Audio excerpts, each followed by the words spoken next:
Maybe.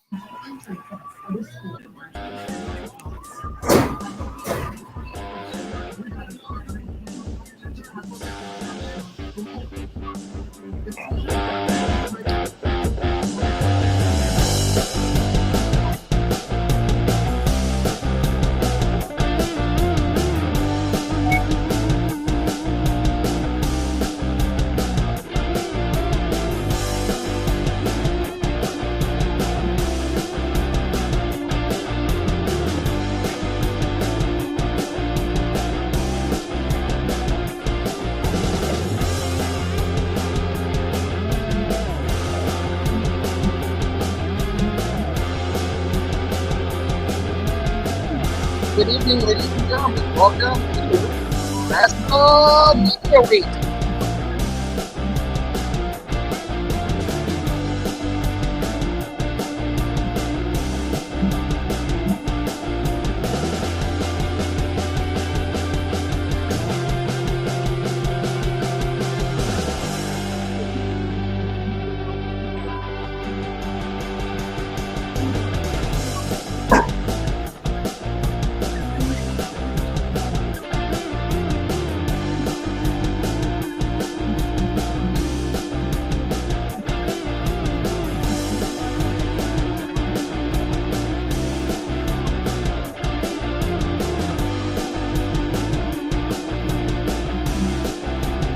That's right, as I said earlier, it is WrestleMania week.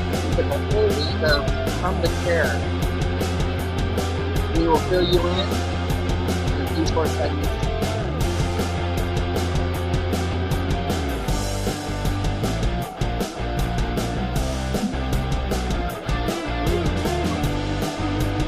Live shows every week, predictions after dark, maybe a couple of specials, and will the host have to wear a dress?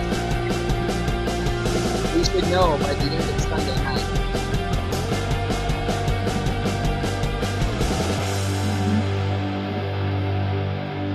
And we will be back in 30 seconds.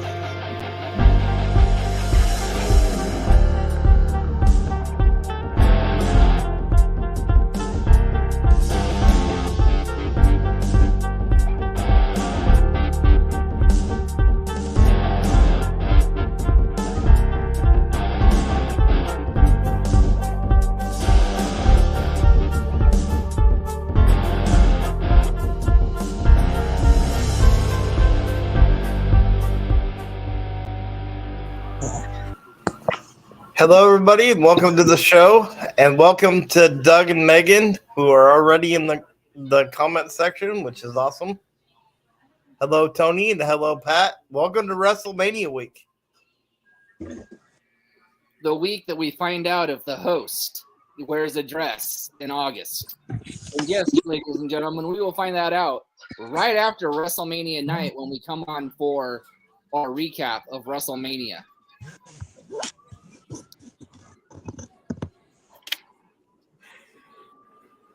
Yeah, and we'll explain this, but what we decided to put the nail in my coffin if I steal a line from Vampiro in this bet, but we'll see. As us wrestling fans know, a tradition at WrestleMania is the Andre the Giant Memorial Battle Royal.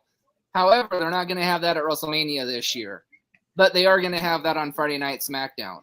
My thought is we should include that in this bet. What do our fans think?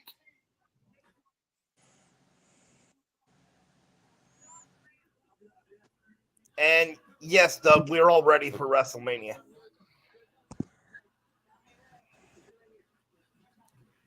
But as Tony said, do you guys think we should add the Andre the Giant Memorial Battle Royal into the bet?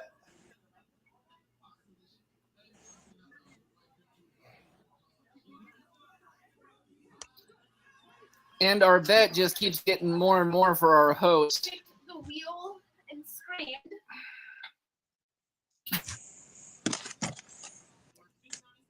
Yeah. like Tony said, the bet keeps getting better and better because not only if I lose do I have to wear a dress, not only if I lose, as we found out last night, do I have to wear a Mets hat, but if I lose during the 7th-inning stretch of a Seattle Mariners game, I have to yell out Cubs rule, Mariners drool, right? Was that the line? That's the line. To which I said, I agree, but I need personal security to get me out of the stadium. All you have is me, big boy. Well, you're going to have to push some people off because I guarantee you, if I say that around a bunch of Mariners fans, we ain't going to be the most popular people in. We're already not going to be a very popular person wearing a Mets hat in Seattle, so. I don't know. The scary part for me is going to be if I pick up any numbers from any of the guys in the stadium.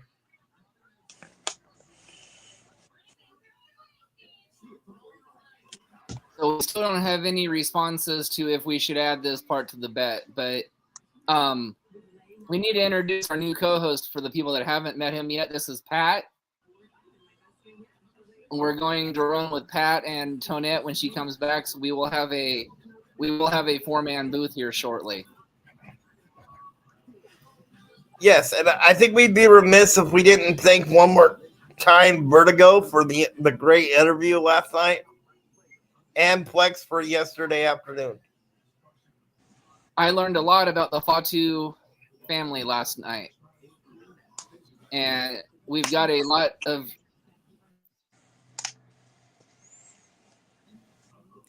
Ooh, that's a good idea, Doug.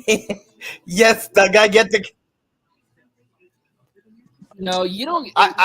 It says, do they get to pick out the color of the dress?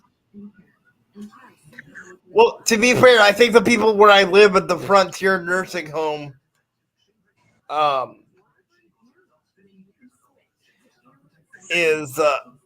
picking out a dress for me. I think a couple of the people have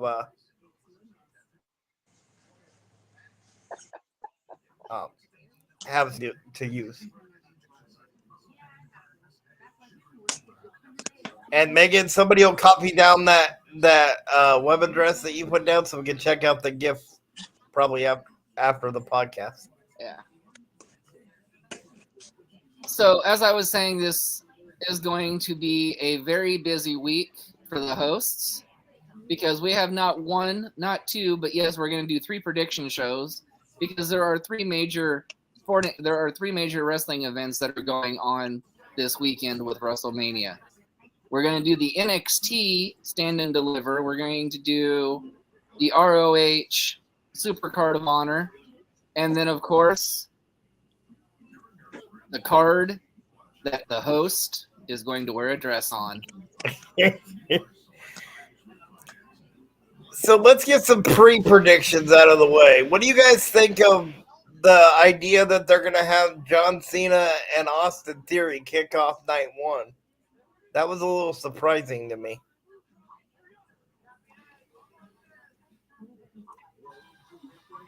Pat, your thoughts?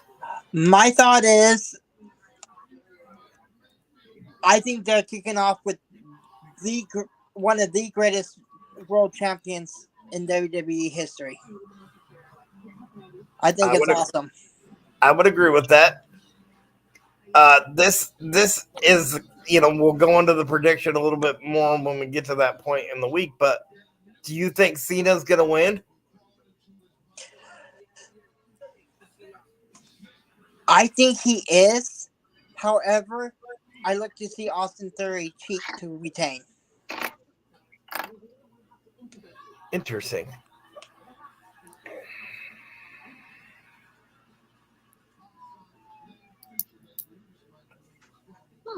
Interesting theory,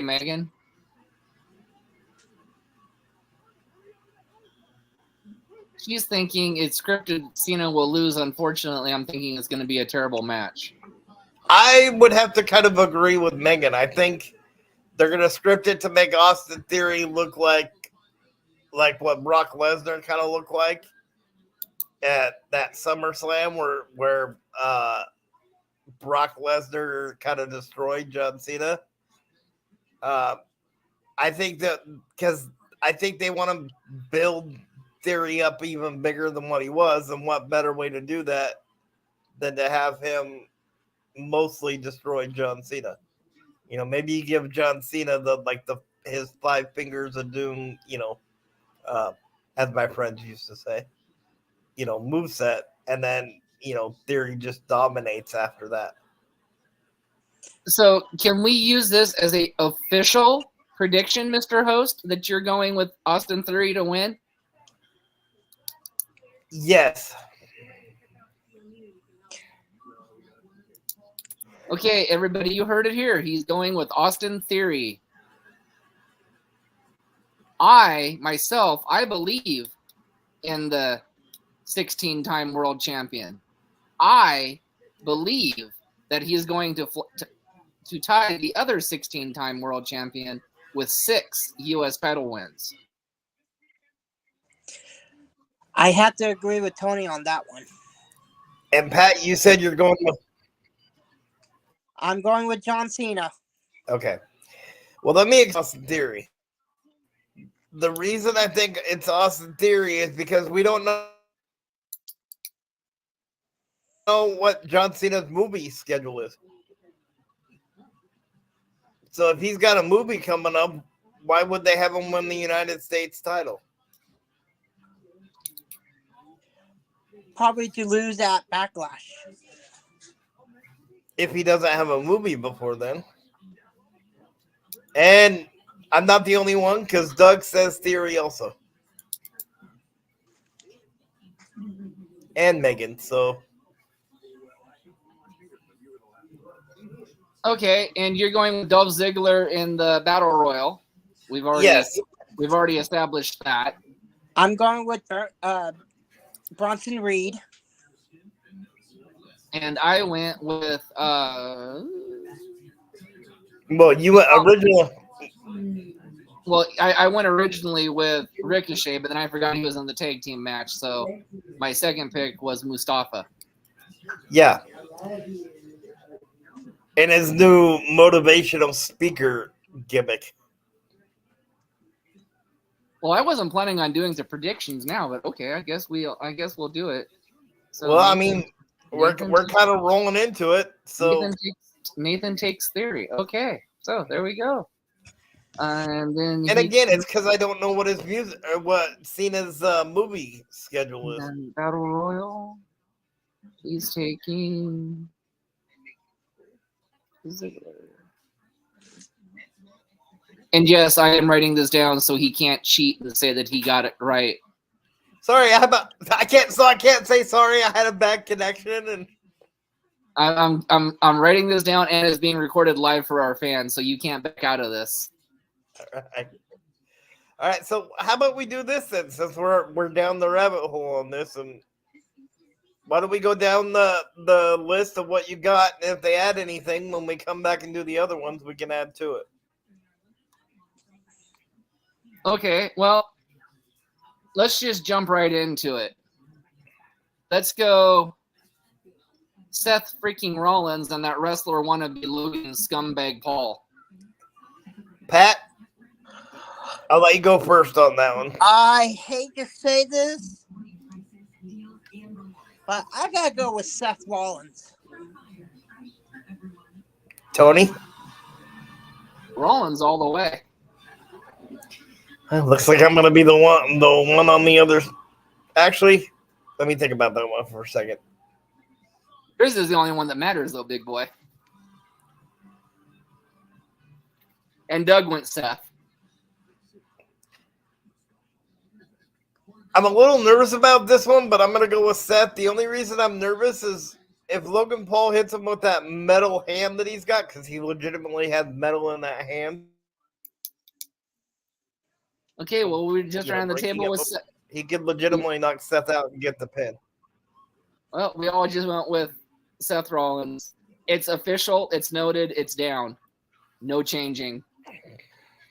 And even if you go the other way with Tonette saying, "Oh no," Tonette's isn't the official one. This one is. All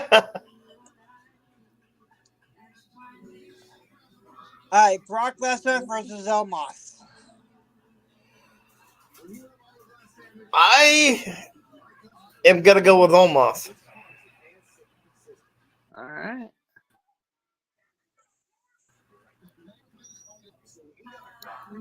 What about you, Tony? And Go ahead and do your theory. Go ahead. the reason is I think Brock Lesnar is about at the end of his career. He's even said that. And I think he, like the Undertaker with the streak, I think he would put Omos over.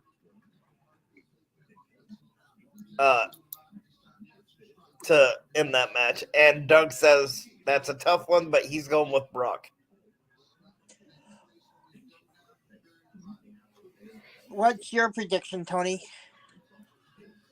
I agree with our viewer, Doug. I have a follow-up question to that match, though. Do you think if it's Brock that wins, do you think he'll hit Omos with the F5? I have to predict a double count out on that one, or a double disqualification. Interesting. No, I say he beats him with the Kuman or with the Kamara. Ooh, I like that. That's a big arm to get in the Kimura, though.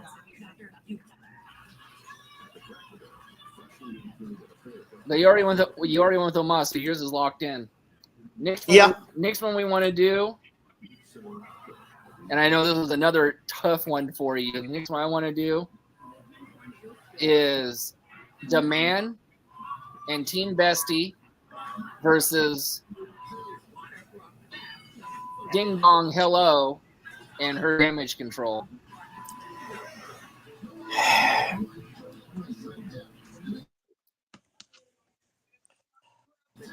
I'm gonna go with Damage turning on Becky Lynch to set up the match at SummerSlam. You're going with what? Damage Control with Trish turning on Becky Lynch to set up the match at SummerSlam. Interesting. Pat? I'm going to have to say, whether I like it or not, Damage Control. Any particular reason? Because I think there's going to be some shenanigans in that match.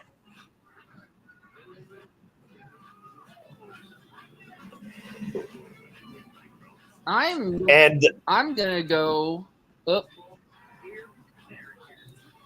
Doug agrees with me that it'll be Damage Control because Trish will turn. Wow. Okay, well, I'm gonna be the only oddball, and there's one word why I'm choosing this team. It's gonna be Becky, Trish, and Lita. One word: HOT. Well, that's a reason.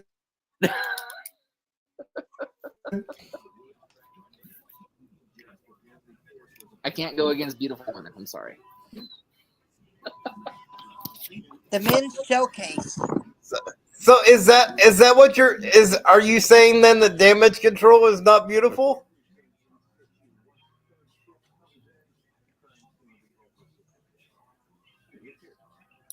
Damage Control does nothing for me. Okay, point taken. Okay, so you want the Braun Ricochet, Viking Raiders, Street Profits, and Alpha Academy. Shush, please. Unfortunately, I'm going to have to go with the Ricochet and Braun. Because they got a lot of momentum going.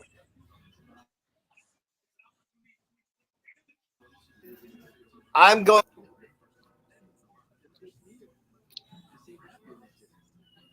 You're going with Nathan? The Street Profits. Why are you going with Street Profits? Okay, this one's going to be a long explanation, but I don't think they're going to push the Viking Raiders because they really haven't. Otis is going to leave Chad Gable to finally go with the Maximum Male Models. And Ricochet and Braun Strowman, I think Ricochet is going to be isolated and then they'll be eliminated. And I think the Street Profits are at least getting some momentum on Raw. So, Okay. I'm going Braun and Ricochet, and here's why. Same reason for you with Alpha Academy. Otis is going to turn on Gable. They haven't pushed the Viking Raiders, which is unfortunate because Viking Raiders are a damn good tag team. yes, they are. I mean, I don't care what anybody says. Go back and look at the ROH stuff. They are a damn good tag team being very, very underutilized in WWE. However, not their time right at the moment. Street Profits, we all seen it before coming. This is going to be the time where Ford turns on Dawkins and does his complete heel turn. That's right, mic drop. Ooh, Yeah, I didn't think of that. And that's it's what I'm kind of thinking too about the Street Profits. And Doug says the Viking Raiders, and he just has a feeling that it's going to be the Viking Raiders. You see, I'm kind of torn because I could have went with the Viking Raiders too, but you can't. I mean, I just can't go against a good big man. Maybe it's the Vinnie Mac in me.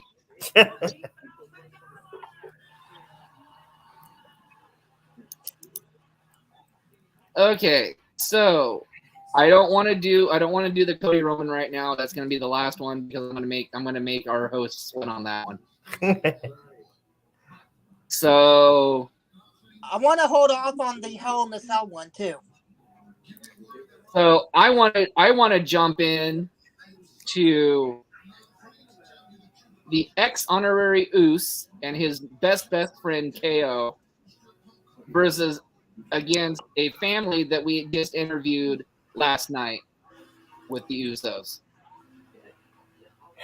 As much as I want to say the Usos, I got to go with Kevin Owens and Sami Zayn because they're not going to go through that much trouble of putting them together just to have them lose. So you're going KO Sami.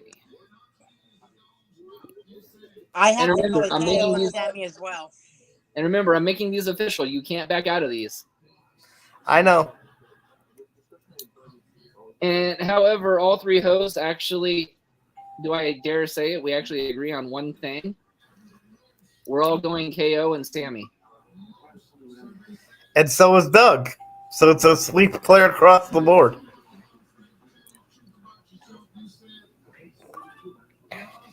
Okay, however, we don't know the winner. Well, we got to save that one because we got to wait and see who the winner of that one is.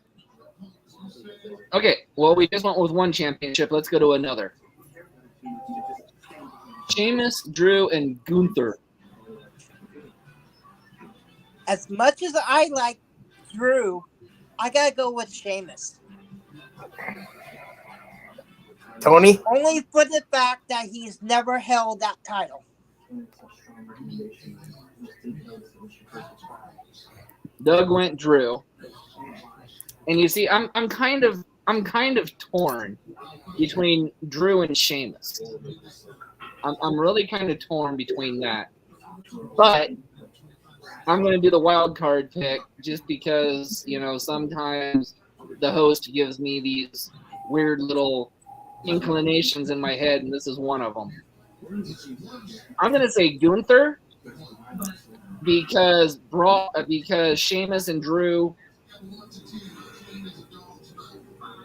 can't stand each other, and it's double count out for those two where Gunther wins via count.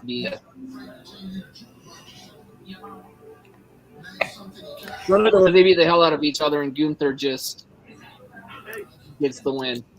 Yes, I completely agree with that. I would go with Gunther also because I think Sheamus and Drew McIntyre are gonna like explode on each other and they'll kind of cancel each other out, and he'll get the win. But I think here's a little caveat to that one. I think Gunther will beat down Sheamus, and then Butch or Pete Dunne, because they're about ready to turn him back to Pete Dunne, will make the save, and they'll set up an Intercontinental title match between Pete Dunne and Gunther for Backlash. All right. Well, that only leaves us just a few more matches so far that's on the card, unless there's something that new comes up tonight. So let's just – okay. I'm just going to do it just because I'm in a championship mood.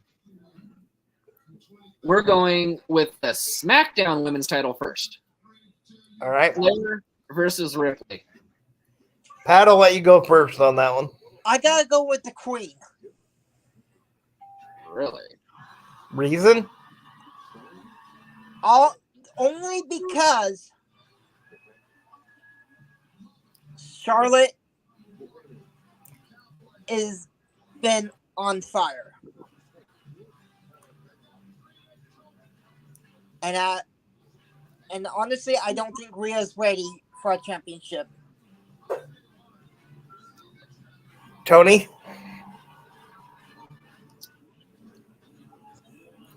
Rhea Ripley all the way. Reason? Reason? You don't start number one at the Royal Rumble and finish it without a reason. Good point. And yes, Doug, this is fun and interesting, and he went with Ripley. Mine is also Rhea Ripley because she's been on a bigger role than Charlotte Flair. And I think switching her to SmackDown would mean that Dominic would go over because they're not going to stop that. And then you could continue, like, his rise as, like, you know, taking out his dad and stuff with Santos Escobar if you wanted to. Okay, well, everybody's made their picks for that one. So let's just jump before we do the other women's one. Seems how you went there, Mr. Host. Let's do Mysterio versus Mysterio. And just I can make a joke there. Mysterio is going to win. Touche. Because I think at the Hall of Fame, I think it's going to turn into a mass versus career match because I think Dominic's going to attack Conan, and that's going to push Ray over the edge. And so I think Dominic's going to win, and that'll be Ray's last match. I don't see Ray losing his mask. So I'm going to have to go with Daddy on that one. He's going to put a butt whooping on him. Tony? I'm going to go with what our guest from last night said. Rey Mysterio is the best luchador that this world has ever seen. Thank you, WCW, for bringing Rey Mysterio into the industry. Thank you, Hunter Hearst Helmsley, for taking Rey Mysterio out of the industry. Dominic for the win. And if we're going that way, we should also give credit to the first promoter that brought Rey Mysterio to the United States, and that was Paul Heyman in ECW.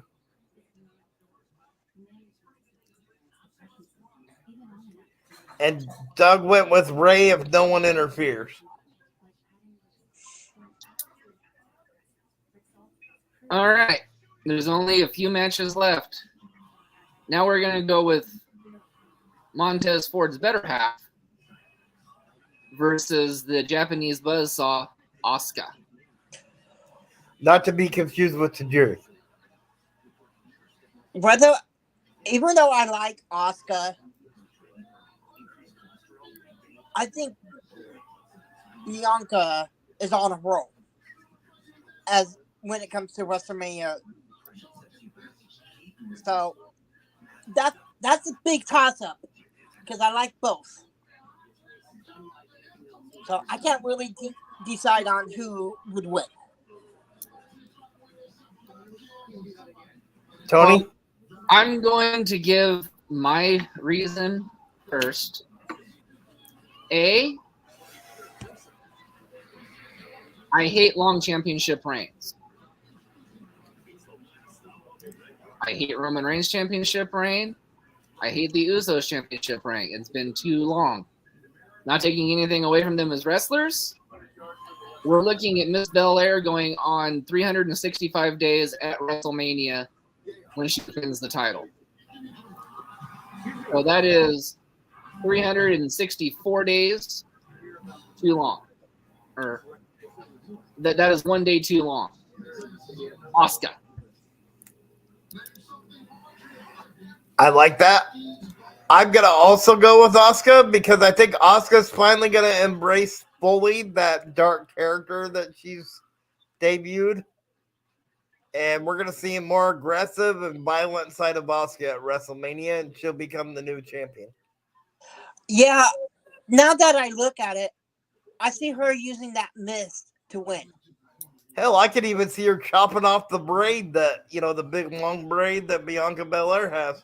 And again, it's a unanimous vote because Doug went with Asuka as well. So yeah, I have not, like I said, now that I look at it, I can see her taking that braid away and using the mist to win. Okay, well that gives us 3 matches left, and I don't know we'll find the winner of the Battle Royal or the 4-pack here in just a little bit on Raw. Unless Doug, unless you want to spoil that for us, and we can do the prediction now. Yeah, and we'd be completely fine with that. And I'd be completely fine with that, honestly. So while we're waiting on that, why don't we skip ahead to another one, and then if we get it, then we can double back. So I'm gonna go Hell in the Cell, Demon Balor versus Brood Edge. Okay, I want to go first on this one. Brood Edge with Gangrel's help.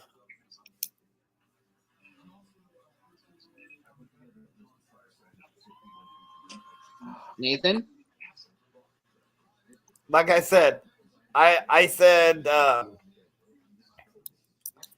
no, Doug. Yeah. It's the we're looking for the final participant in the women between Michin and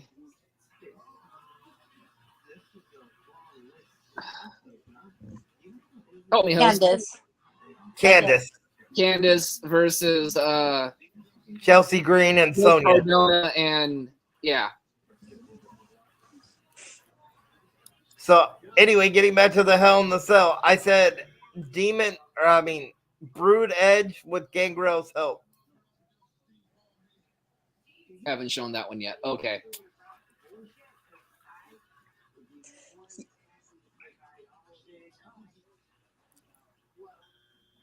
I would have to say I gotta agree with Nathan on this one.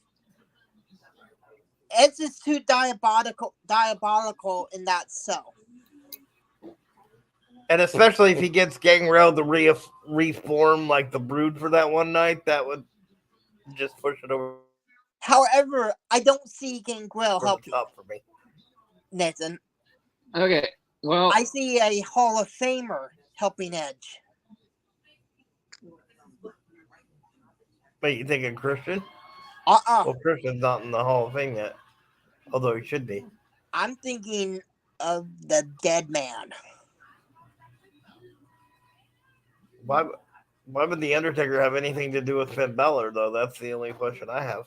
Not saying you're wrong. I'm just because Undertaker and Edge has fought in the Hell in the Cell. Yeah. I could see a special referee in that match being The Undertaker. Anything's possible, but I think that would have already been announced already. Unless they're keeping it up until the match. Okay, and then Doug went with Demon Balor. Yep. And as much as I love Edge, I agree with my theory with Rey Mysterio. Edge is a great wrestler. Thank you for bringing him in so many years ago. It's time for you to go home and kiss your babies and keep Beth company. Demon for the win. Okay, caveat to that though, does he do it on his own, or does Judgment Day find a way to come and break into the cell? Does Finn Balor ever win on his own? Good point. I mean, if you've realized what I've done here, I went Judgment Day for the sweep. Mania. Tony, going back to the Women's SmackDown Championship, there's another possibility in that factor that Rhea won't win. Which is? Phoenix. Ooh, that's a possibility. Because then that would build the anticipation of like the hell. Rhea versus Beth in a Hell in a Cell. Well, why wouldn't you put the title on her and give Beth a shot at the title? Ooh, I like that one too. That's a good point. Again, this is why I'm better than y'all, and you know it. That's the only line I steal from MJF, by the way. I still think it's last. Okay, now for the match, I think that Mr. Nas is going to have to wear the dress on because he's been torn since this match has been announced. And now I'm finally getting to put him on the spot. And after last night's interview, this is going to be more extremely difficult for him because that's right. We were actually officially made honorary Usos when he said we were part of their family yesterday. Again, we thank you for that. Yes. Vertigo. So. Yes, that was probably the biggest honor I've ever gotten, personally. Without further ado, Nate. Tribal Chief versus the other royal family of wrestling. Well, going off of that interview last night, I sat back and I thought about it again after we got off, and I kind of was able to calm my brain down from what we had just done. And I have to go with what Mr. Vertigo said, and I'm going to go with Cody with Paul Heyman turning on Roman Reigns and joining up with Cody. Damn, I wasn't expecting you to go that way. He convinced me. I wasn't expecting you to go that way. I really thought I had you on this one. What can I say? He convinced me last night. Yeah, I have to go with Cody.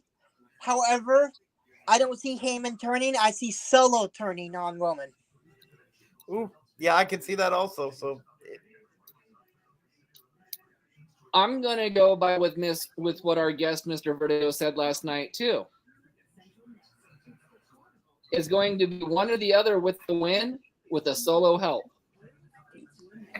The winner and new undisputed world heavyweight champion Cody Rhodes. And Doug also went with Cody. Now for a spoiler. They are going to reveal the new championship belt at WrestleMania. Yes, I heard that also. Wait, they're only going with one tag team champion now? No, a new world championship. Triple H commissioned a new world championship that's supposed to be debuting at WrestleMania. And the other belt's going back to USA Network, I'm assuming? I'm assuming, yes. So they're keeping what? So they're keeping a Universal, and then they're making a new world. Okay. Yeah. I got you. What do you bet is going to be the old WCW World Championship title that Dusty was supposed to win? I think that's what it's going to be. So I think it's going to be the Eagle belt because Cody had said he wants the Eagle belt. I'm thinking more old tradition belt that WWE had that Dusty Rhodes run, but was stripped out.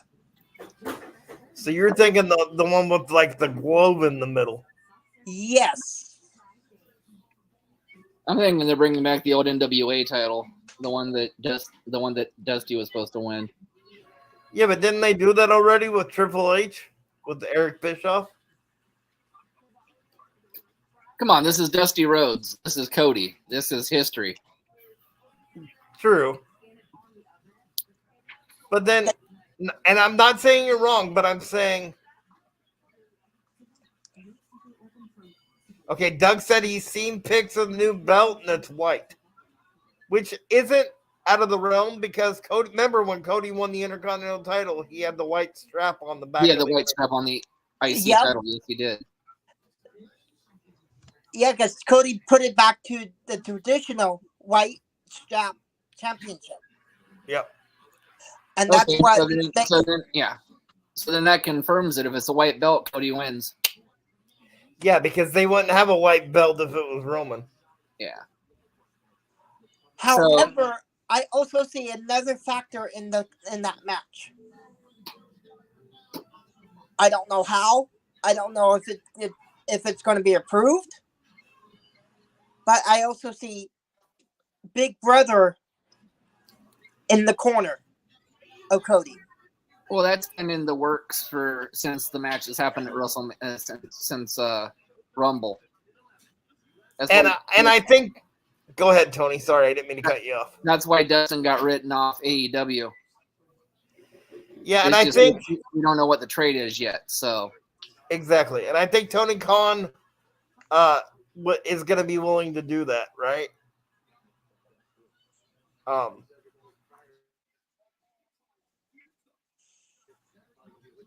The fantasy booking here. Wouldn't it be cool if like Cody holds the belt for like has held the belt for like 6 months or so, and in that time Dustin like ends his contract with AEW, or maybe that's part of the trade, right? Another trade, and then after 6 months, Tony lets Dustin go compete against his brother for the WWE Championship. That's interesting theory. I agree with that one. I kind of like to see that happen. That's a good, interesting point. And then after that match, they take the Goldust character, the clothes and the Stardust clothes, and they burn them. You just had to go and do that Stardust thing, didn't you? You know how much he hates that. I never did like that character of Gold. It's why he would burn the. I don't think anybody liked that character with Cody.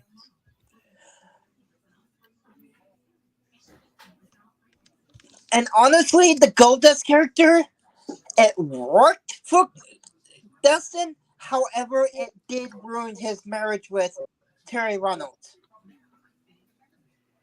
That's true. All right, Doug, thank you for stopping by, and we look forward to seeing you again.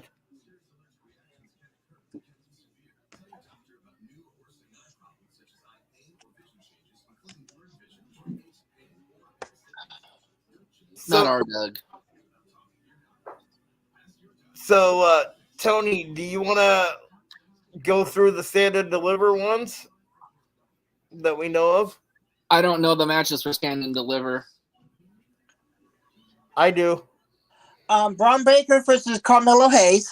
Because I don't watch NXT, so I don't know but so we've got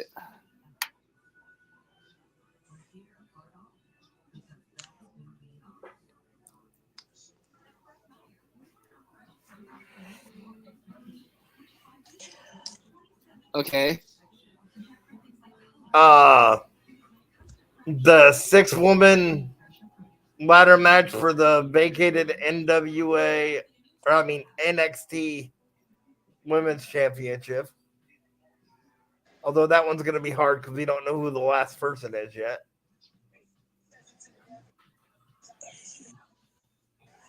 Well, that one might be a tomorrow thing then, or a Wednesday. Oh, Tony, I just thought of something. There's a possible call-up from NXT to help Asuka. All right, who are you thinking? Because The final boss.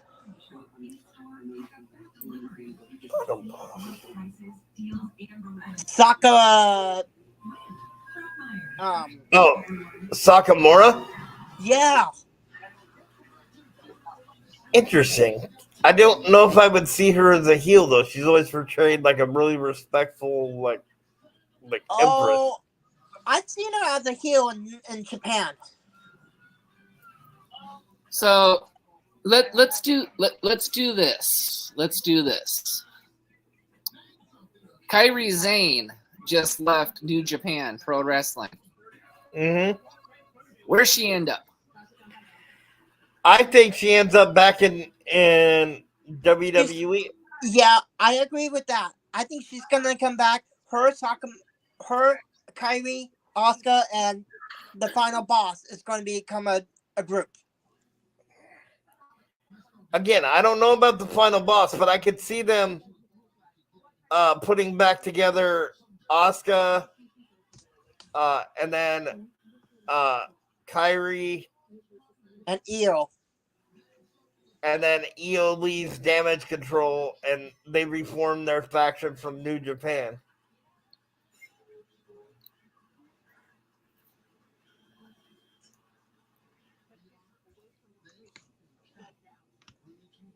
I think Kairi's done everything she can in WWE. I think her next stop is AEW. Yeah, that's another good point. There is a lot of people in AEW that I wouldn't mind seeing her wrestle against. Kairi Sane versus Britt Baker, DMD. Kairi Sane versus Rio. Ooh, that would be a good one right That there. would be a good one. Kairi Sane against her trainer, Emi Sakura. That would be a good one too. So the fourth match, so the fourth women in the Fatal 4-Way will be named. That's the match that's coming up right now. Okay. So that should be the last one of the WrestleMania card unless they throw something else at us. So I will let everybody know. So let's talk about Dynamite this week. That they have another stat card coming up. I mean, you've got Matt Hardy versus Jungle Boy.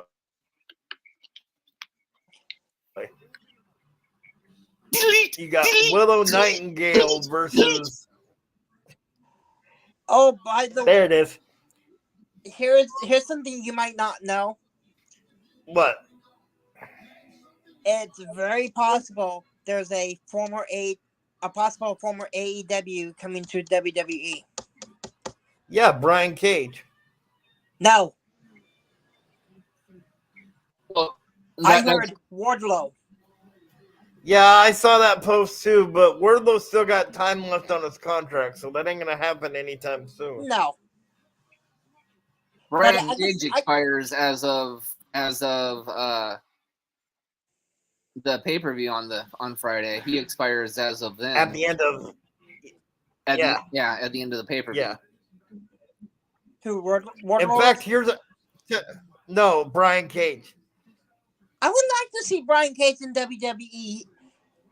He can give some of these big men a challenge. Well, technically, he was already there once, but he was just in NXT. Yeah. Yeah, I don't see him in the NXT. I see him on one of the main rosters. Here's a little spoiler, i.e. Paul Heyman. I can see him with Heyman. They did the Ring of Honor tapings for after Supercard of Honor, right? Uh-huh. And the Gates of Agony came out without the 6-man titles and without Brian Cage. Well, we already know he's gone.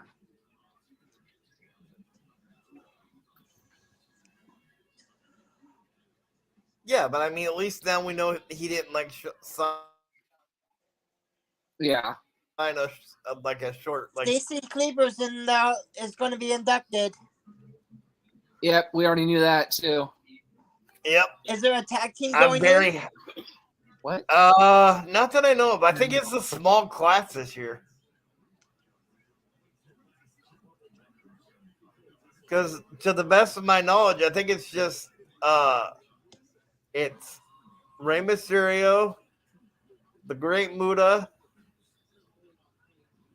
Andy Stacy Kaufman. Keibler, Andy Kaufman and Stacy Keibler. and possibly a referee. Because I've been hearing those Yeah. rumors too. I'm thinking it's Earl Hebner. Yeah, that's either him or Charles Robinson.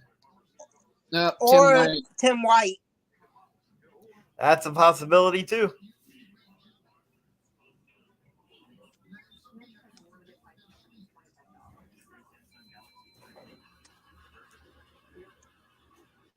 Yeah, there's only 4 people in the Hall of Fame. The referee hasn't been announced yet. Okay. So right now it's just the class of 4. So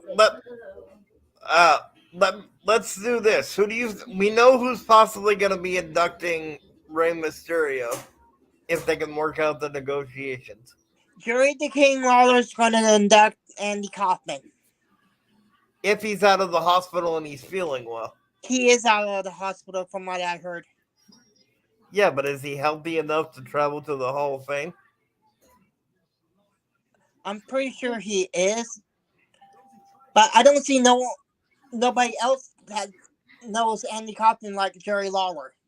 Except for the host of the late night show that they were on. David, I think it was David Letterman. Yeah, it was. I thought it was Carson for a second, but I think you're right. I think it was. That's the only other person I can think of that could induct Andy Kaufman. And then Tori Wilson will probably induct Stacy Keibler. Yep. Probably. Now, the Great Muta, I would have said Sting if he wouldn't have been in AEW. I would actually say Ric Flair. Yeah, I can see that. Or Terry Funk. Well, I think Terry Funk's in a nursing home, so that would make it a little bit hard for Terry Funk. Or it could be Gary Hart. Ooh, that's a good possibility. I was thinking if they wanted to do his biggest rival in Japan, he could do Chono. But I think it's going to be Muta's manager at the time, and that was Gary Hart. Yeah, but I think you might be onto something with Flair too, since Flair's the one that introduced him being in the Hall of Fame in the first place. Yep. And not only that, him and Flair had a great rivalry once. That's true, they did. Not a very long one, but they did have a not as long as him and Sting, but they can't do Sting because Sting's in AEW. Right.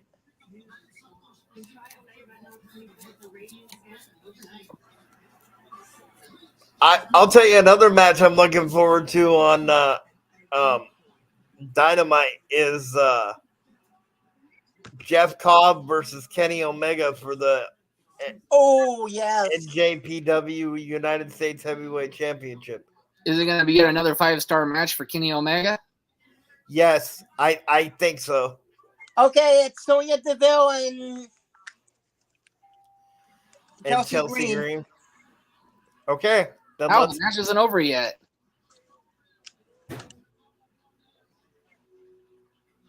Yeah, how'd you do that if the match isn't over yet? Because I have Raw on. So do I. It's not over.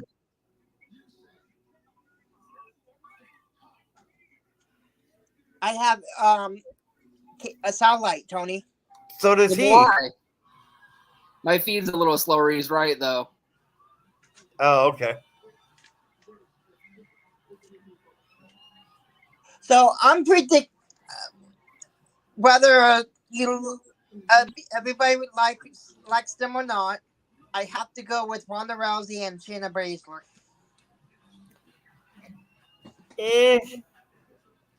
Can you run through who's in that match again? Yeah, hold on. So Chelsea Green, DeVille, Ronda Rousey, Shayna, Natty and Chauncey, and Liv and Raquel. I'm gonna go with Raquel and Liv Morgan.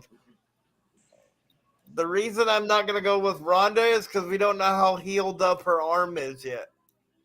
She had that hairline fracture in her arm. That's a good point. I might have to rethink that and go with an upset and say Natty and Shotzi. Tony? That DeVille and Chelsea just made it that much more difficult. I see your point. It made it that much more difficult because we know two things. We know who our hearts say should win it, and that's Liv and Raquel. Right. But we also know that Cardona and Myers are coming back to WWE. Right. And we know that it's rumored to be at WrestleMania. Right. So it just that throws that extra kink into it.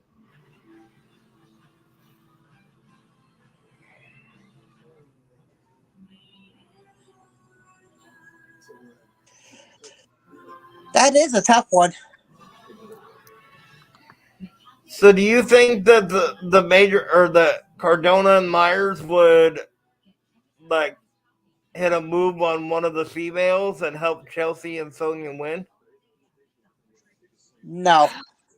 I don't know what I'm thinking there. And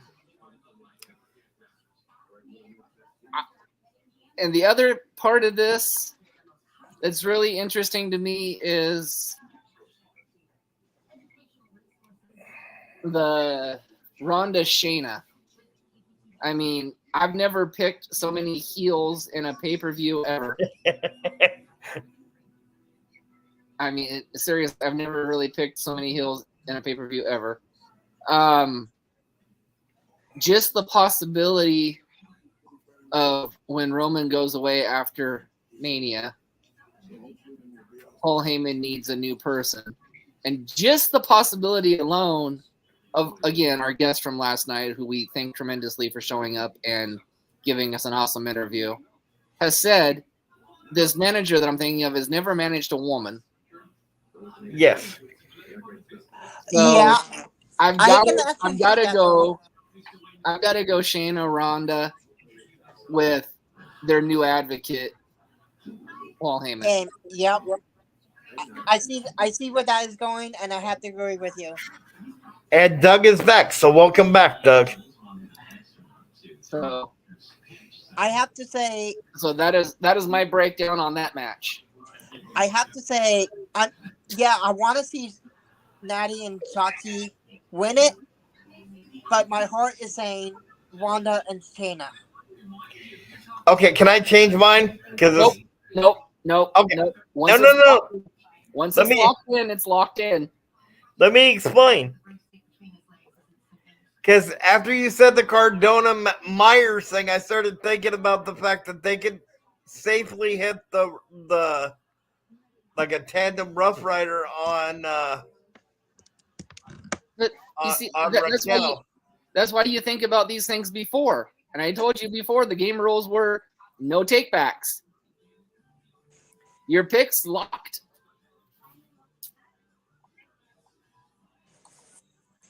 And then Doug just confirmed that they won on Raw. And then is that who you're picking, Doug? Is Green and Sonya in that match at WrestleMania?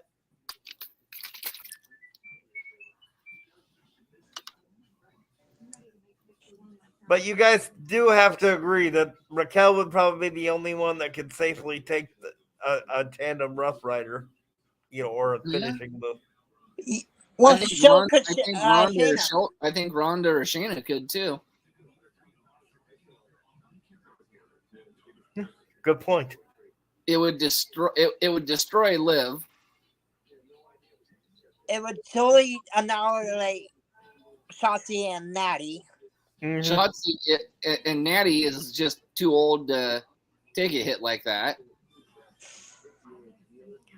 And don't worry, Doug. We're all going a little bit back and forth on that one. So the fact that you don't know Well, who to pick is completely But the understandable. important thing is our host locked in Raquel and Liv Morgan. That's the important thing to remember here is our host locked in Liv and Raquel. Even though he wants to try to backslide his way out of it. No, you just brought up a good point and made me rethink my position. And as Tony Schiavone likes to call it on Dynamite, systematically cheat. How is that cheating when you brought up a good point?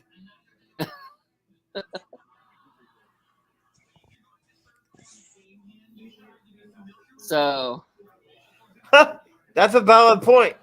Doug said the new belt's white and the in the middle is Cody's tattoo. well, I figure they would make it a custom belt for Cody.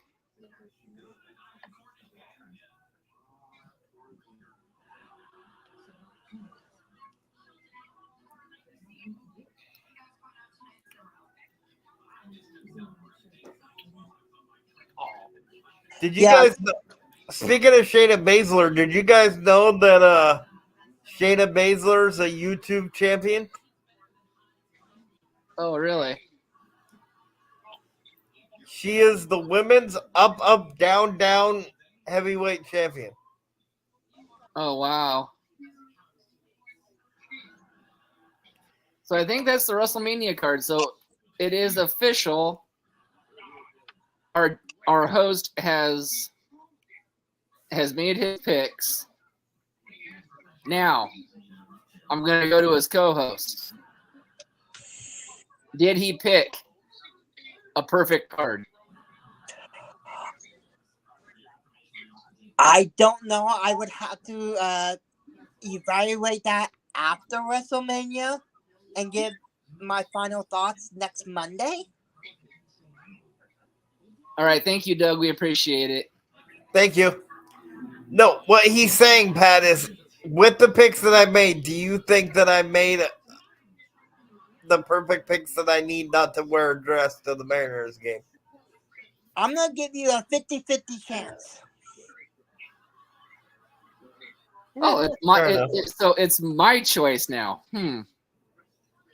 Mr. Noss, Yeah. you have no chance in hell. Okay, so let's talk about that for a minute. Which ones, in your opinion, Almighty, you're better than me, and you know it, do you think that I got wrong? Ziggler, Okay. Liv and Raquel,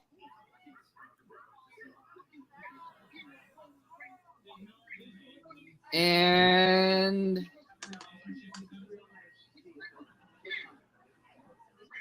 the Profits. Okay. Tony, I'm going to have to throw the Mysterio match in there. Oh, and I think he got the winner of that one. I think Dom's gonna win that match. I totally disagree. I think Daddy's going to win it. No, because here's the thing, Pat. Daddy doesn't have anything to prove anymore. Dominic has more to gain out of the win than Ray would. Yeah, but if they do the career versus mask, yes, I'm going to go with Dom. However, if they don't do the career versus mask, I got to go with Ray. I don't know. Either way, I hope they drop the whole been in prison gimmick from Dominic because that's just Dominic, stupid. yeah. Or at least give him a toothpick and go, "Hey, yo." Yeah, something.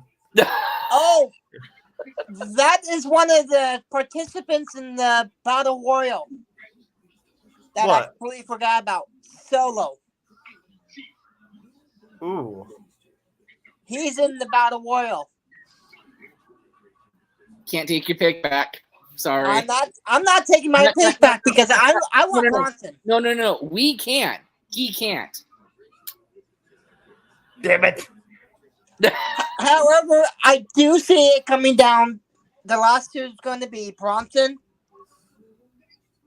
Actually, the final three I could see: Mustafa, Bronson, and Solo. You know that the battle royals what probably did me in if I don't win because those are just so hard to pick.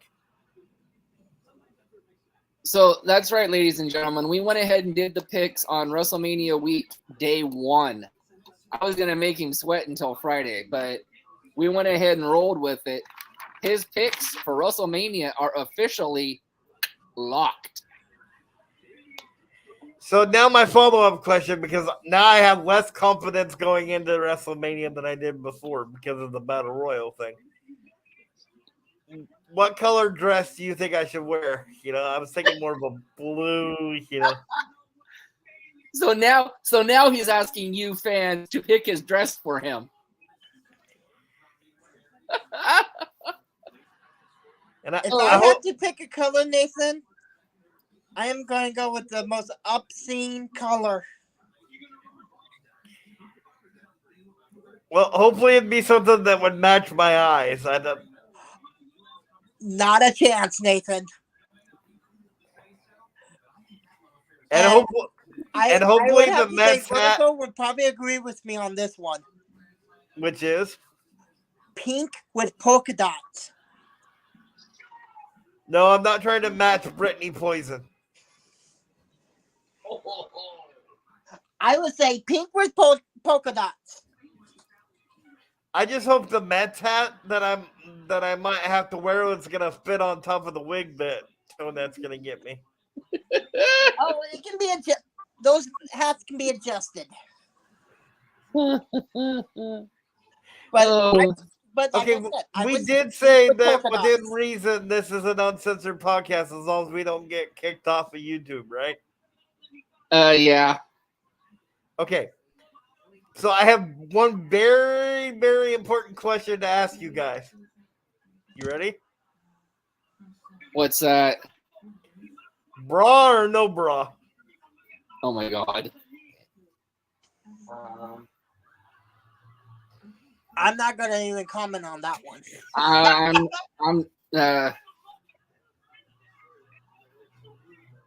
However, Nathan, whatever you decide, you can always ask Mikey.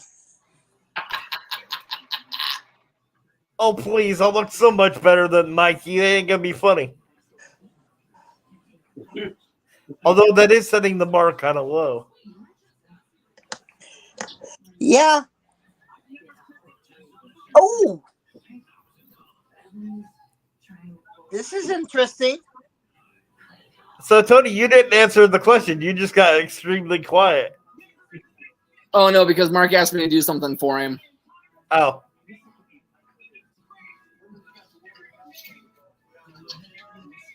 Tony, are you seeing what's about to happen?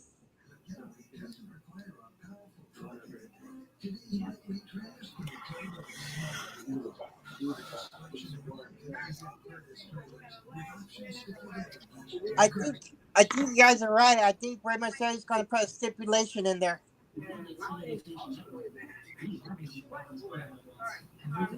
Yeah.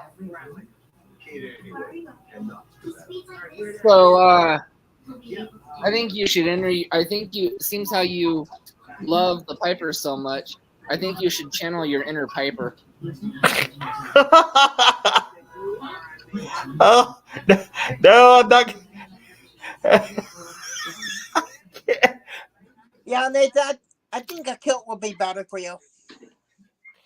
Yeah, but if one good breeze, the Mariners are gonna like die from fright if they.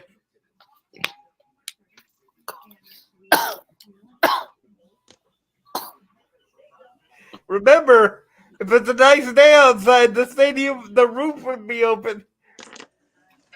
Well, And we this are year on the. too. That's right. The tickets are on the 100 level too, aren't they? This year.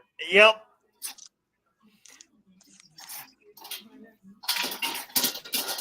That's okay. If I wear a kilt, we get a good enough breeze. I'll just do this. Hello.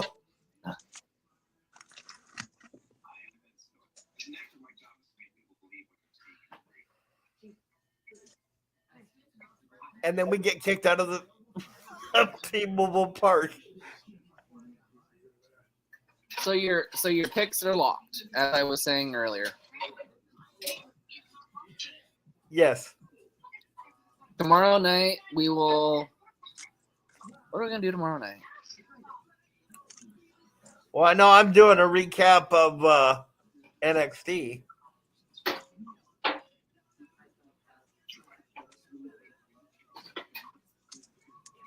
And tonight, I would say maybe 11:15, I'll be doing a recap of Monday Night Raw. I only say 11:15 because sometimes Raw runs over quite a bit. So he's gonna do an after dark. That's Yeah. right. We're gonna have 2 shows on tonight. Yeah, I won't be Nathan's gonna have 1 anyway. Nathan's gonna have 2 because I don't know if I'm gonna do the after dark or not. That's fine. I won't be on it because I'll be in bed. Yeah, you got to work tomorrow. That's all good. Yep. I'm actually working 4 days this week. Because we're getting ready for inventory week. Got it. So, can we go? I know we've talked about it a lot, but can we go back to yesterday for a minute and just like reflect on how awesome the interview was last night? Well, if we go back to yesterday, let's go all the way back to the 1:00 interview. Yes. And think Mex and Jay Sizzle for all the new subscribers and viewers that we have to our podcast. Yes. Can you give us a count? You gave me the count last night. You want to give our viewers the count to what we're at now? I think I'm over 40 some viewers now. And we're up to 20 subscribers on YouTube. So thank you guys and keep subscribing. And I do have to say, and I know, Tony, you'll agree with me, I loved the Plex interview because he was just a fan. You know what I mean? That's a wrestler. And it was fun just to, talk about what he liked, what we liked, and just hang out for, an hour and some odd minutes. Did you find your pan?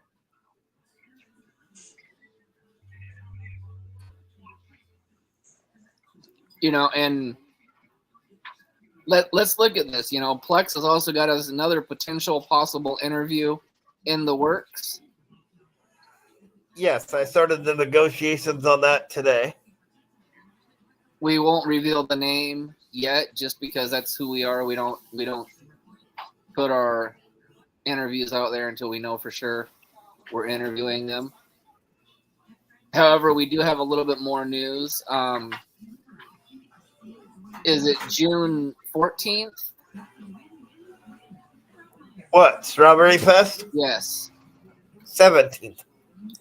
June 17th in Marysville, Washington is Combat Wrestling's Strawberry Fest. That is their WrestleMania. It's going to be 2 nights of theoretical wrestling. In the very near future, we will have not 1 but 2 of their referees coming on this podcast to talk about Strawberry Fest. Yes.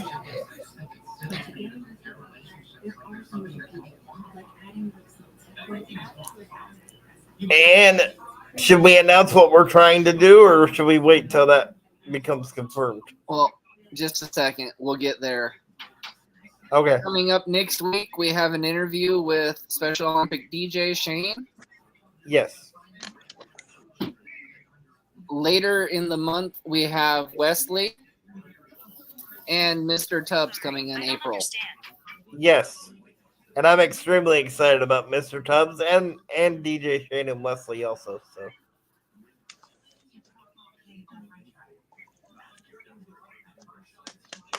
what Nathan was talking about was we are trying to get up to Marysville for that weekend to do live podcasting from the show.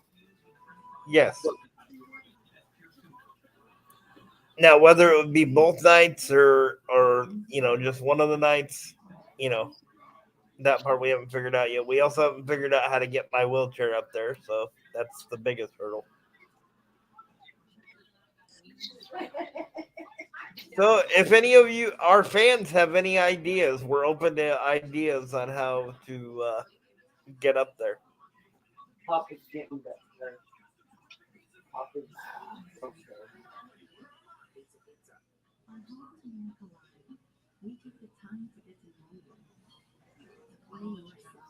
So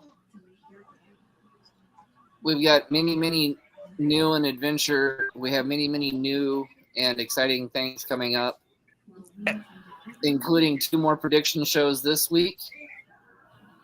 Live after darks after each wrestling event this week.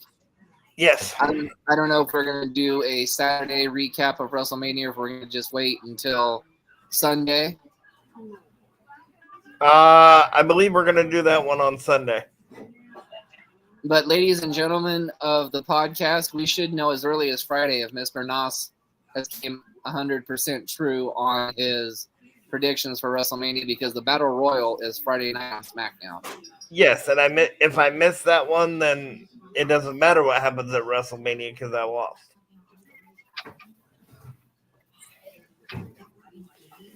And I think we'd be remiss if we didn't promote Vertigo stuff from last night.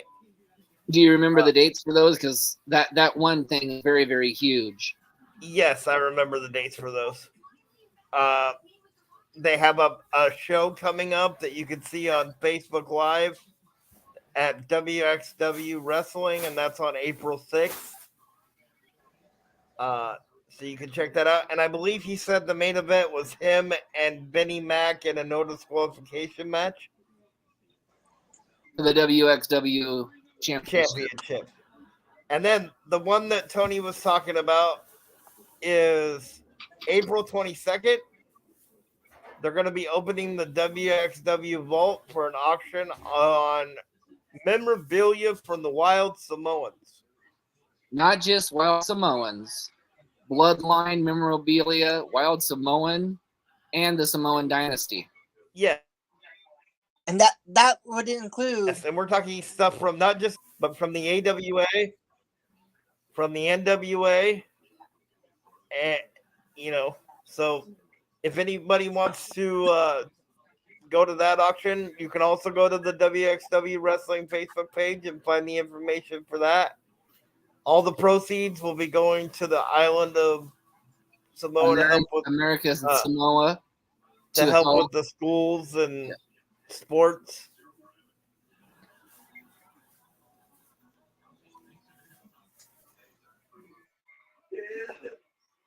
So please go help out a good cause. Help kids in America, Samoa, get new football equipment and baseball equipment that is so desperately needed. Yes, and personally, if I had the money, I'd be bidding on some of those items, but that's another story for another day.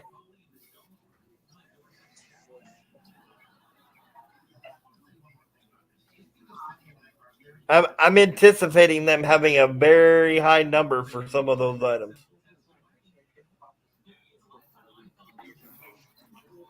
Yes, I know. I might actually watch some of that just to watch the bidding. Yes, I'm planning on doing that also. Pat, are you planning on watching any of Vertigo stuff, either on the 5th or I'm sorry, on the 6th or the? I'm gonna try.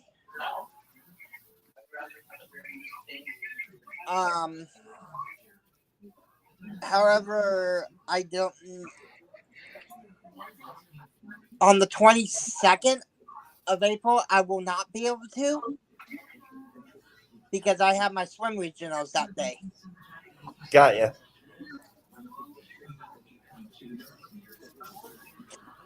And I'm going to be exhausted after 4 races.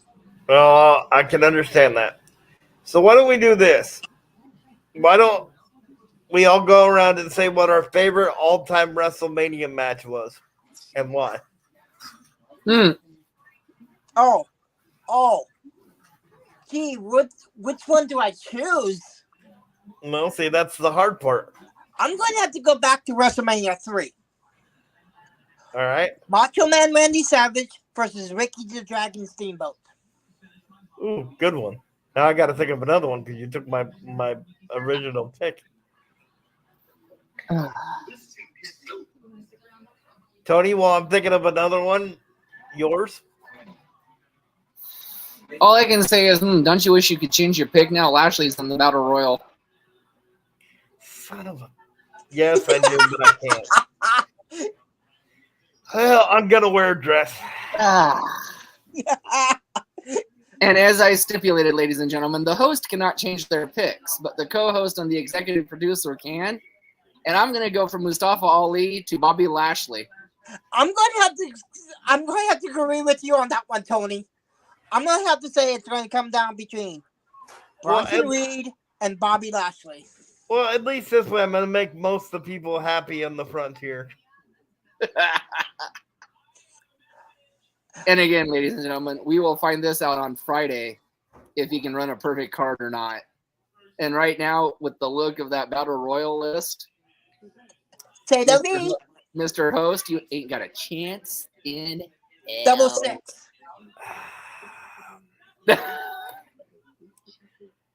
Yep. However, there were 2 top matches in WrestleMania 3. Macho Man and Ricky Steamboat actually outdid the main event that year. Yeah, I would agree with that. However, that was the year that Andre passed the torch to Hogan. Yes, but it was also the match that Hogan was scared shitless because Hogan didn't know which way Andre was going. Yep.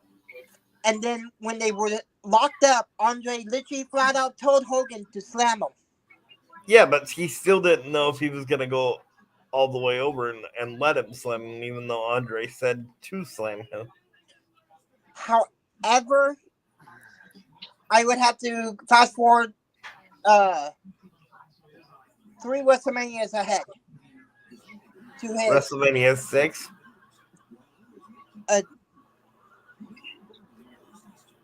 Was it 6?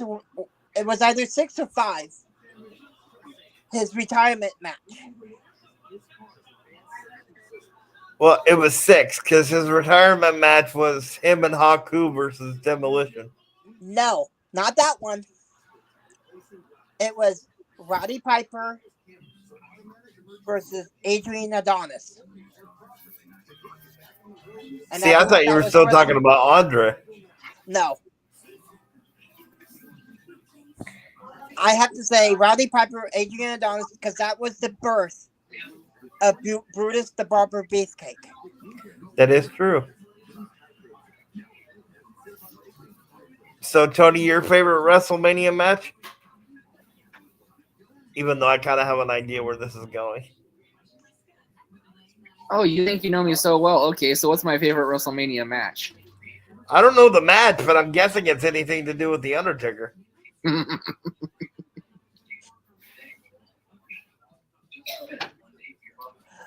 Actually, Nathan, I have to disagree with you that I think he's going to go with one of the TLC matches that involved the Hardys. Actually, the match I'm choosing is, let's see which one Let's see which one of these hosts know me the best.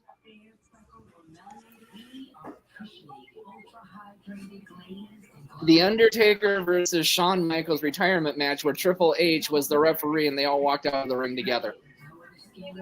Do it. Yeah, I kind of had a funny feeling, but I had to take a wild guess on the TLC match between the All-time- Hardys, Edge and Christian, and Dudley's. Although that was a good match, it wasn't my favorite. Okay, my favorite spot in that TLC match was when Edge speared Jeff in midair when the ladder got caught on Jeff's feet. Yep. My favorite moment in the match that Tony was talking about was at the end when Shawn Michaels, Triple H, and The Undertaker all posed at the top of the ramp. That was definitely an end of an era.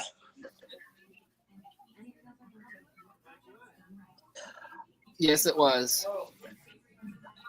However, I have to say, another good match in WrestleMania history, whether you like them or not, was Doink the Clown versus Crush at WrestleMania 9. Yeah, only because there was another Doink under the ring. Yep.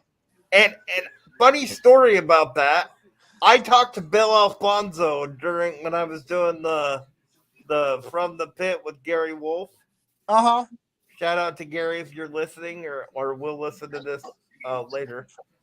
And he said that he didn't even know that there was supposed to be a second Doink under the ring. That was something Vince even kept from the referee. So when Matt Bourne, who was the original Doink, which I confirmed it with him in Chehalis also.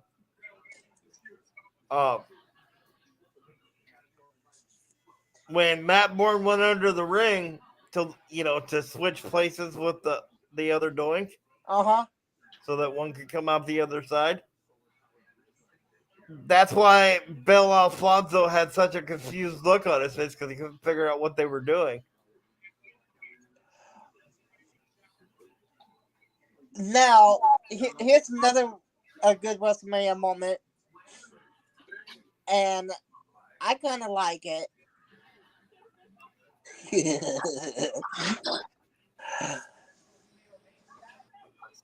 Going back to WrestleMania 3, and I kind of think that WWE didn't use him to the full potential, and that was Billy Jack Haynes. Yeah, I have to agree with that, but I think Billy wanted to go back to Portland wrestling at that point. So I think at least that's the stories I've heard. Because believe it or not, I mean nothing against Bobby Lashley and the Hurt Lock, but I think Billy Jack Haynes did the Full Nelson way much better than Bobby Lashley or Hercules Hernandez. But you're forgetting one other person that used the Full Nelson. Chris Masters. Nope, you're forgetting another person other than Chris Masters. Who's that? The Warlord. Yeah, but the Warlord didn't do it quite well as Billy Jack or Bobby. I disagree because the Warlord, at least, he kind of crimped the neck down where Bobby Lashley, Chris Masters, and Hercules and Billy Jack Haynes all had the guy standing like straight up. Yeah, but don't forget, Davey Boy Smith wrote the Warlord's Full Nelson. Of course he did, because he was the British Bulldog. He could break anything if he wanted to.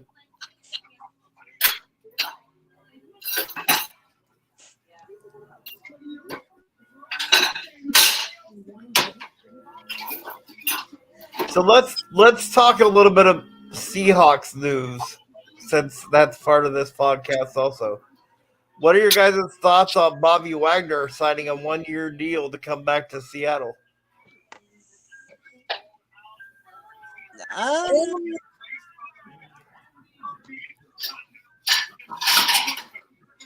All I can say is I'll wait and see what happens. Personally, I love it. I think with the moves, I read something from, I believe Dakota posted it on his sports network. He said that with the moves that the Seahawks have made this offseason, we could see a recreation of the Legion of Boom. Yeah, that's possible.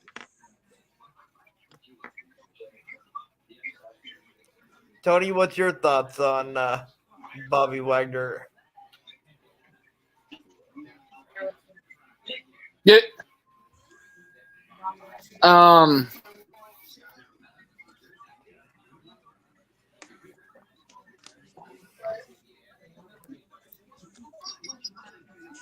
Anyways, moving on.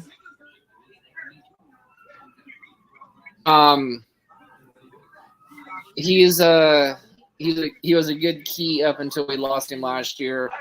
Probably never should have left him, but it's a 1-year deal. Probably just a year to sign his contract and then retire. Yeah.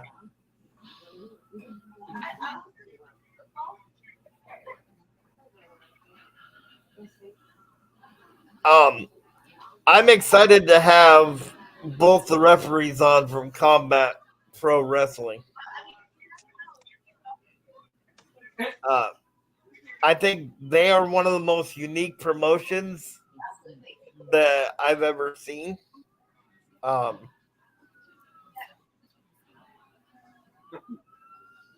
So that'll be interesting, and I do hope at one point to have the promoter on as well. That would be cool.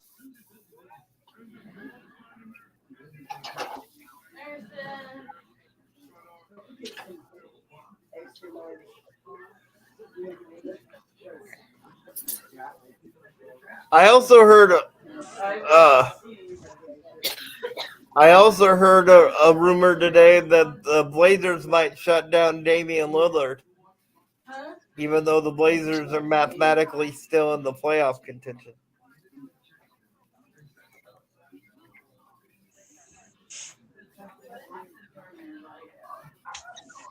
There's one more match that I heard that they might add to WrestleMania. I forgot about this. Which is? I think that they're going to try and in some way to add a gimmick match. Well, didn't they already do that with the Hell in the Cell? My bag too. Oh no, I think this has to do with some of the old veterans. Oh God, I hope they don't do the gimmick battle royal like they did back at WrestleMania 15. Like I said, I don't know what they're doing, but I heard that there's a gimmick match gonna take place. Because then that would mean we'd have to see Paul Heyman revert back to the big cell phone Paul Heyman, and then maybe bring in Jim Cornette with his tennis racket. Oh God, Jim Cornette has no business being in WWE anymore. However, if the Midnight Express does get inducted, he will be with that group. Okay, yes, but if the Midnight Express get inducted, and I've said this numerous times to other people, so I'll say it on here, Bombastic Bob and Bodacious Bart should not be inducted as part of the Midnight Express. No, I agree with that. It should be Beautiful Bobby, most definitely. It should be Stan. It should be Beautiful Bobby and Dennis Condrey, and it should be Beautiful Bobby and Stan Ling. And the Boss Man and Cornette. Well, if you're gonna let Boss Man, Cornette's just a manager. He doesn't deserve to go in. If you're gonna put the Boss Man in that as part of the Midnight Express, he would have to go in as Big Bubba Rogers. He was known as Big Bubba as part of the Midnight Express. Yes, he was. And again, in later years in WCW. Thank you.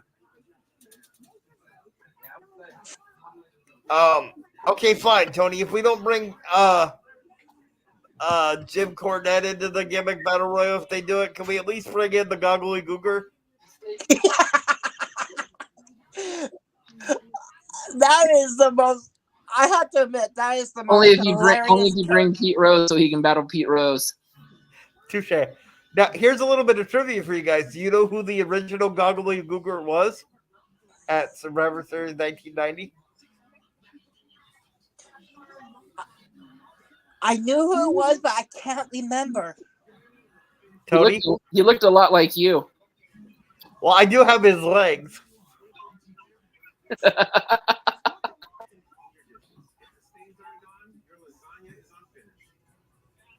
Do you know who it is? Mm-mm. He comes from a royal family. The brother of Latino Heat Eddie Guerrero, Hector Guerrero.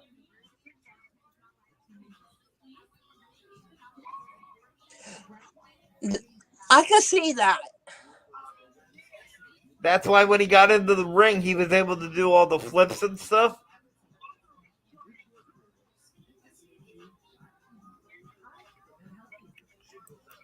Okay, getting back to that battle royal, do you think they'd bring in Gilbert? I think they were bringing Gilbert. I think they were bringing Brother Love. I don't know. Those sparklers might break the fire code for whatever arena they were in.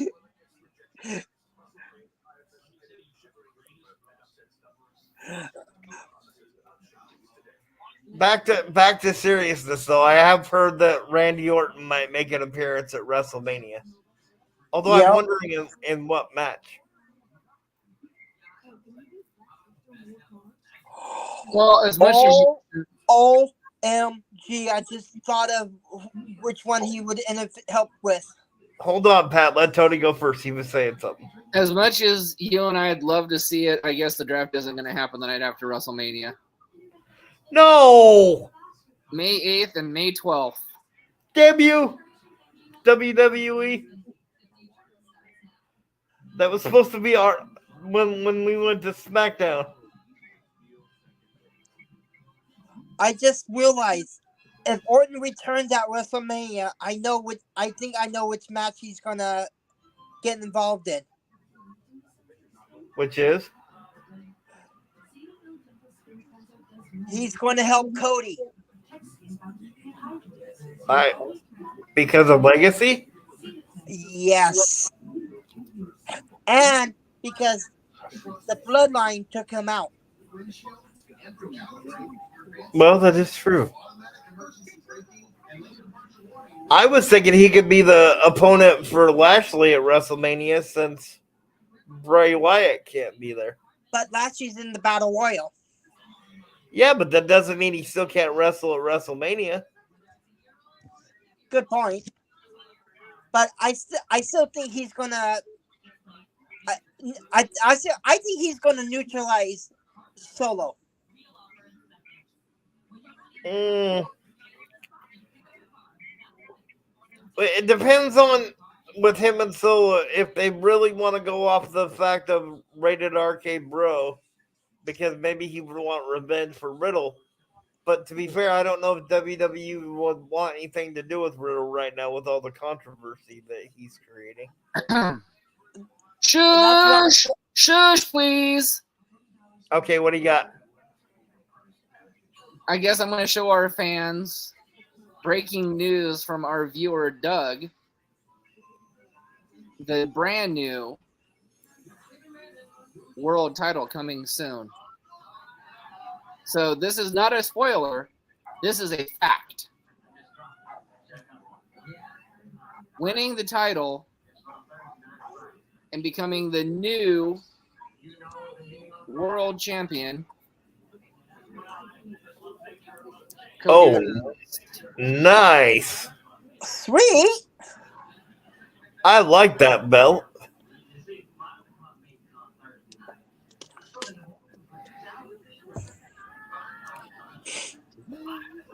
However, I see another match added. If they don't do the gimmick, which I'm hoping they don't do, like you said, Nate, I'd like to see them add one more match to WrestleMania. Well, the thing is that Randy Orton versus Solo.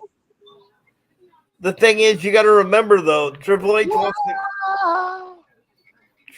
wants to keep the WrestleMania card kind of low because they want it to be more profitable for when they sell the company.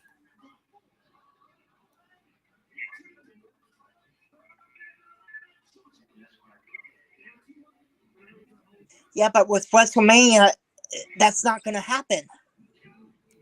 Oh, Triple H can make it happen.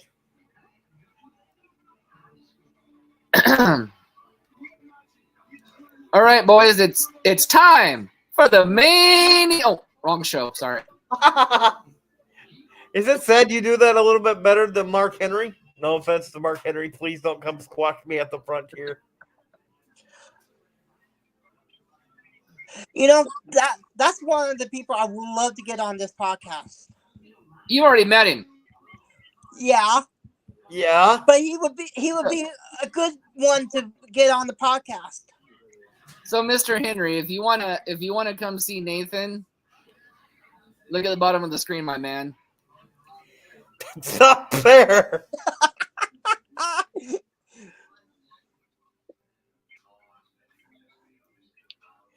Yes, but he doesn't know where I live in Longview, Washington, so I'm still safe. Son of a bitch, I just stepped in it.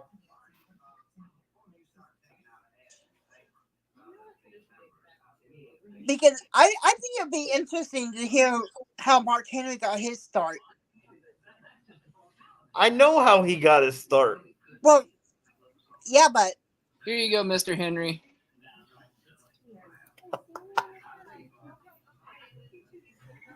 Oh God, I'm a dead man. He's gonna come here. I'll just hide that one. He's gonna come in here and roll my bed up like a burrito, and I'm gonna be the cheese in the middle.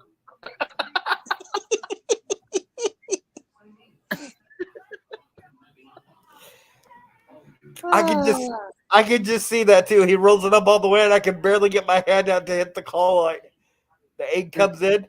What's wrong? Help! now I can see Tonette coming in, looking at Mark, Help the looking at bacon. you, and turning around and walking out. Just one of the nurses that actually likes wrestling. Oh my God, you're Mark Henry. What happened to Nathan? Oh, he made fun of me. You touch him, I put you in there. Have a nice day. I'd be like, Mom, help! You said not to touch you, honey.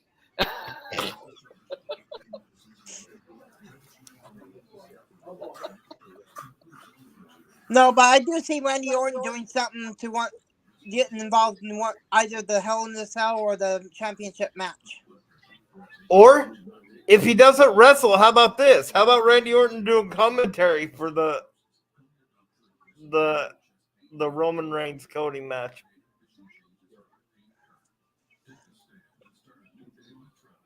Yeah, I could see that too. That way, if Randy's back's not at 100%, you still get him on WrestleMania. There you go, everybody. Nathan's address. Ask for Nathan Noss. If you're lucky, he'll give you an autograph. It might not be worth much, but And for any attractive ladies out there, I am single. So until he puts that dress on, then there isn't going to be a woman in the world that wants to touch you. well, not necessarily. There's some interesting people out there. Hey, Nathan, we can always find a way to get hold of Boy George. No, thank you. He could do the makeup for you. No, I already have somebody doing my makeup. Thank you. I can always call Cece and see what Brittany's doing that night. Now, I wouldn't mind meeting Brittany Poison. Dude, it's the same person. I know. What if you let me use the pink boa? I wonder if he subscribes to this podcast. If you subscribe to this podcast, please, Mr. Nathan Noss would love to borrow your pink feather boa.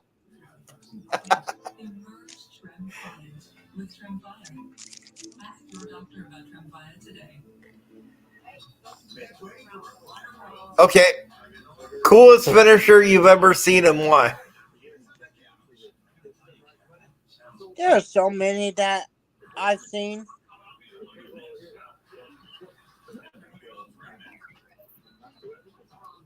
Well, while Pat's thinking, Tony.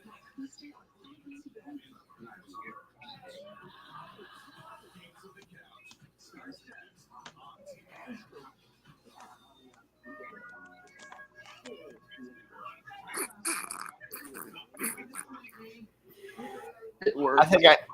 I think I stubbed both people. It worked.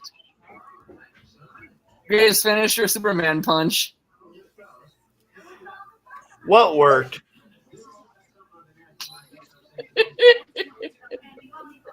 What'd you do? You haven't figured it out yet. That's fine. No, because I can barely see what the tagline is under my name.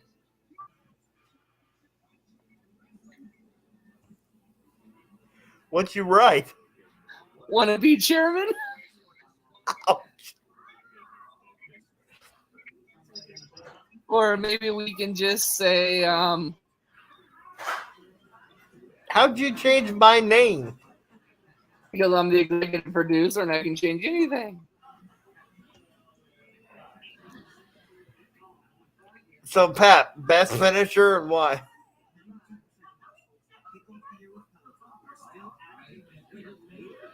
I would have to.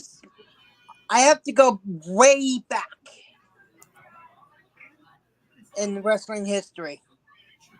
So, a finisher that my dad told me about. Okay. I can't. I think his name was Ricky Starr, and he would get on his opponent's shoulders with his bare feet and manipulate his opponent movement. Yeah, you're right. It was Ricky Starr. That was back in the early 60s. Yes, I would have to say beyond shadow of doubt that is the coolest finisher. Tony? Well, Oh, you said the Superman punch. well, before we go back into this, ladies and gentlemen, boys and girls, children of all ages, I have a special announcement for you. Because we already know Mr. Nuss is wearing a dress in August. Possibly. We already know you're wearing a dress because you lost the Battle Royal. Hey, Dolph could still win. Yeah, and pigs can fly. I didn't know my ex-fiance could fly. But anyways, up until August, he's not allowed to change his chairman tag. What's it say now? I'm wearing a dress, chairman.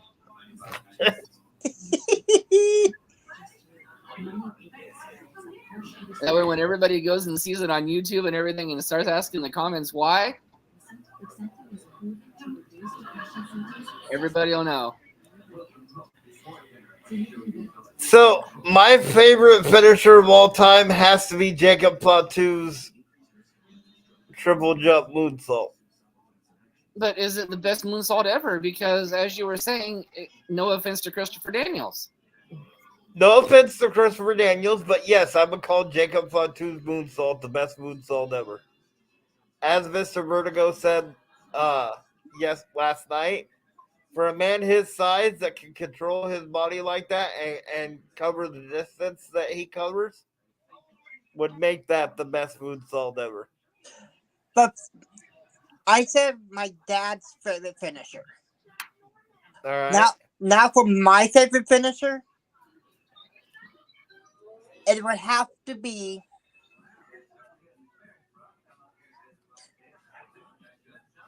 Tito Santana's flying forearm. Ooh, good choice, because that one can be hit from like anywhere. Yep.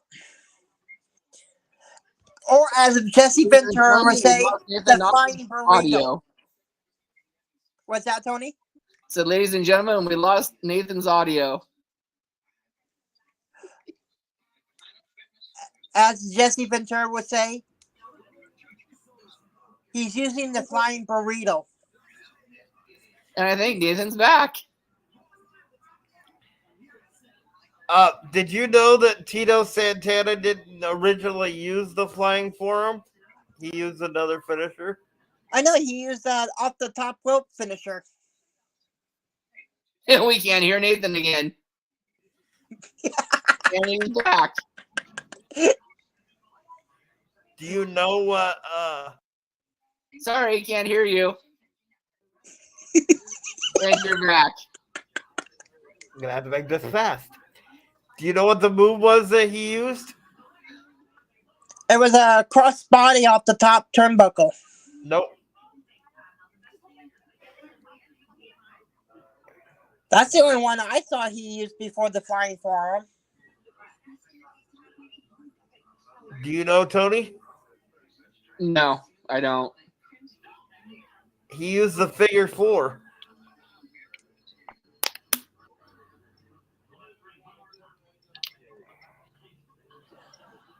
So out of there's 3 wrestlers that used the figure four. Yeah. Ric Flair, Tito Santana, and Greg the Hammer Valentine. Who Actually, did there's the best. Actually, you missed 2. I'm talking about back in the day. I know you missed a couple.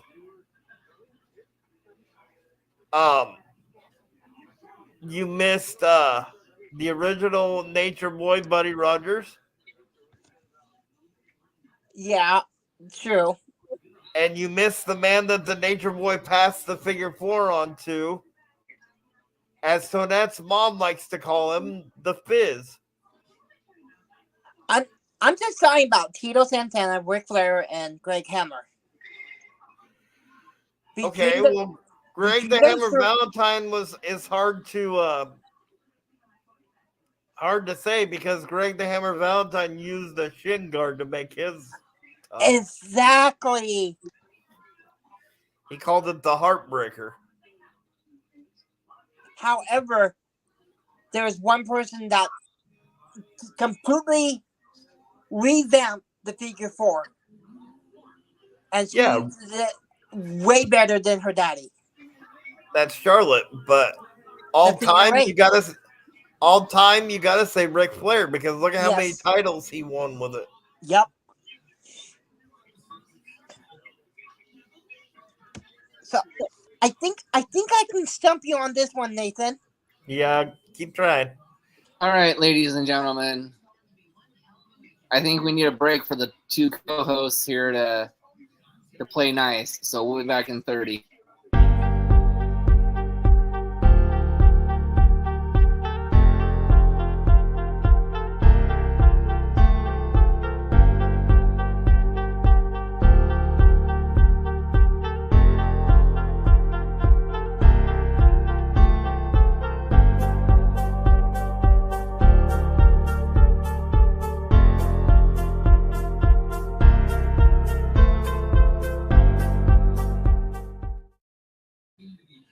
Are you boys ready to play nice now?